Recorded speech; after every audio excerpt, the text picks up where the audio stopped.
पश्चिम बंगाल विधानसभा चुनाव में इस बार टीएमसी को करारा झटका लगा है। 15 साल से राज्य की सत्ता पर काबिज टीएमसी अब विपक्ष में पहुंच गई है। विधानसभा चुनाव में वो 100 सीटों के अंदर सिमट गई। वहीं बीजेपी पहली बार राज्य में सरकार बनाने की स्थिति में पहुंच गई है। असम में भी बीजेपी अपनी सरकार बचाने में कामयाब रही है। क्या रहे भारत के पूर्वी हिस्से के नतीजे, जानेंगे इस रिपोर्ट में। पश्चिम बंगाल में अब तक का सबसे आक्रामक चुनाव देखने को मिला, जहां सुबह वोटों की गिनती शुरू होते ही पूरे राज्य का सियासी माहौल गरमाया रहा और अब राज्य की तस्वीर साफ हो गई है। राज्य की 294 सीटों में से 293 सीटों पर काउंटिंग कराई गई, जिसमें बीजेपी को 2/3 से ज्यादा सीटों पर जीत मिलती दिखाई दे रही है। बीजेपी 190 से ज्यादा सीटें जीतकर सरकार बनाने की तैयारी में है।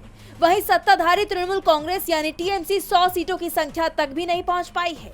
बाकी दल साफ हो गए हैं। काउंटिंग के दौरान जबरदस्त हलचल मची रही। टीएमसी ने काउंटिंग में हेराफेरी के आरोप लगाए।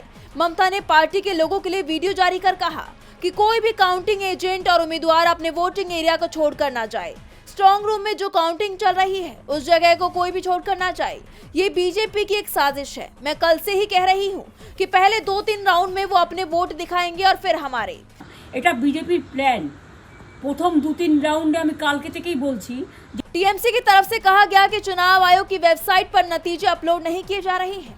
काउंटिंग को बेहद धीमा कर दिया गया है। जहां बीजेपी के उम्मीदवार जीतने की स्थिति में थे, वहां तेजी से काउंटिंग कराई गई और जहां टीएमसी मजबूत थी, वहां शाम तक 1 या 2 राउंड की ही काउंटिंग कराई गई।